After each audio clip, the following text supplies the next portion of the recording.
अर्जुन ने भगवान श्री कृष्ण से पूछा, हे मधुसूदन, चैत्र माह के कृष्ण पक्ष में आने वाली एकादशी का क्या नाम है तथा उसकी विधि क्या है? कृपा करके आप मेरी बढ़ती हुई जिज्ञासा को शांत करें। भगवान श्री कृष्ण ने कहा, हे अर्जुन, चैत्र मास के कृष्ण पक्ष की एकादशी को पापमोचनी एकादशी के नाम से जाना जाता है। एक बार की बात है, पृथ्वीपति राजा मांधाता ने लोमश ऋषि से यही प्रश्न किया था जो तुमने मुझसे किया है। जो कुछ भी ऋषि लोमश ने राजा मांधाता को बताया, वही मैं तुम्हें भी बता रहा हूँ। राजा मांधाता ने धर्म के रहस्यों के ज्ञाता महर्षि लोमश से पूछा, हे ऋषिश्रेष्ठ, मनुष्य के पापों का मोचन किस प्रकार संभव है? कृपा कर कोई ऐसा सरल उपाय बताएं जिससे सभी को सहज ही पापों से छुटकारा मिल जाए। महर्षि लोमश ने कहा, हे नृपति, चैत्र मास के कृष्ण पक्ष की एकादशी का नाम पापमोचनी एकादशी है। उसके व्रत के प्रभाव से मनुष्यों के अनेक पाप नष्ट हो जाते हैं। मैं तुम्हें इस व्रत की कथा सुनाता हूँ, ध्यानपूर्वक श्रवण करो। प्राचीन समय में चैत्ररथ नामक एक वन था।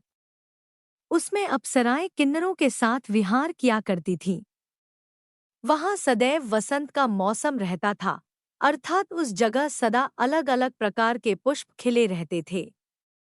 कभी गंधर्व कन्याएं विहार किया करती थी, कभी देवेंद्र अन्य देवताओं के साथ क्रीड़ा किया करते थे। उसी वन में मेधावी नाम के एक शिव भक्त ऋषि भी तपस्या में लीन रहते थे।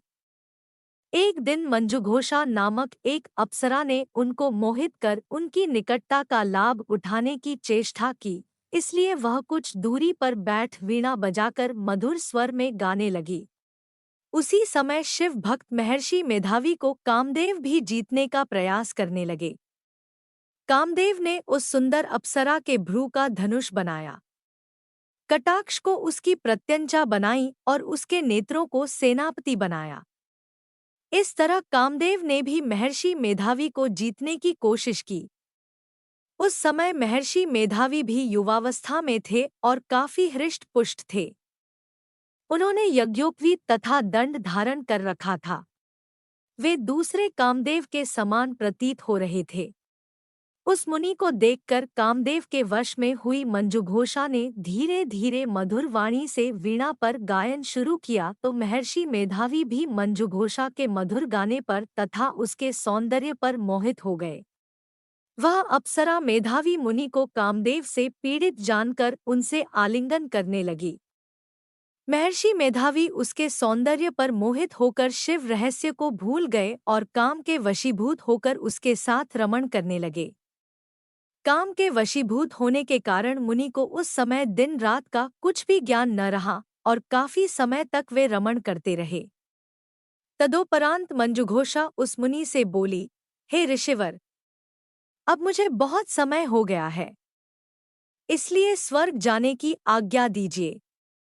अप्सरा की बात सुनकर ऋषि ने कहा, हे मोहिनी, संध्या को तो आई हो, प्रातः काल होने पर चली जाना। ऋषि के ऐसे वचनों को सुनकर अप्सरा उनके साथ रमण करने लगी। इसी प्रकार दोनों ने साथ साथ बहुत समय बिताया। मंजुघोषा ने एक दिन ऋषि से कहा, हे महर्षि, अब आप मुझे स्वर्ग जाने की आज्ञा दीजिए। मुनि ने इस बार भी वही कहा, हे रूपसी, अभी ज्यादा समय व्यतीत नहीं हुआ है, कुछ समय और ठहरो। मुनि की बात सुन अप्सरा ने कहा, हे ऋषिवर, आपकी रात तो बहुत लंबी है। आप स्वयं ही सोचिए कि मुझे आपके पास आए कितना समय हो गया। अब और ज्यादा समय तक ठहरना क्या उचित है? अप्सरा की बात सुन मुनि को समय का बोध हुआ और वह गंभीरतापूर्वक विचार करने लगे। जब उन्हें समय का ज्ञान हुआ कि उन्हें रमण करते 57 वर्ष व्यतीत हो चुके हैं, तो उस अप्सरा को वह काल का रूप समझने लगे। इतना ज्यादा समय भोग विलास में व्यर्थ चले जाने पर उन्हें बड़ा क्रोध आया। अब वह भयंकर क्रोध में जलते हुए उस तप नाश करने वाली अप्सरा की तरफ भ्रिकुटी तानकर देखने लगे। क्रोध से उनके अधर कांपने लगे और इंद्रियां बेकाबू होने लगी। क्रोध से थरथराते स्वर में मुनि ने उस अप्सरा से कहा, मेरे तप को नष्ट करने वाली दुष्टा, तू महापापिन और बहुत ही दुराचारिणी है, तुझ पर धिक्कार है। अब तू मेरे श्राप से पिशाचिनी बन जा। मुनि के क्रोधयुक्त श्राप से वह अप्सरा पिशाचिनी बन गई। यह देख वह व्यथित होकर बोली, हे ऋषिवर, अब मुझ पर क्रोध त्याग कर कृपा करें और बताइए कि इस श्राप का निवारण किस प्रकार होगा। विद्वानों ने कहा है, साधुओं की संगत अच्छा फल देने वाली होती है और आपके साथ तो मेरे बहुत वर्ष व्यतीत हुए हैं। अब आप मुझ पर प्रसन्न हो जाइए, अन्यथा लोग कहेंगे कि एक पुण्य आत्मा के साथ रहने पर मंजुघोषा को पिशाचिनी बनना पड़ा। मंजुघोषा की बात सुनकर मुनि को अपने क्रोध पर अत्यंत ग्लानि हुई, साथ ही अपनी अपकीर्ति का भय भी हुआ।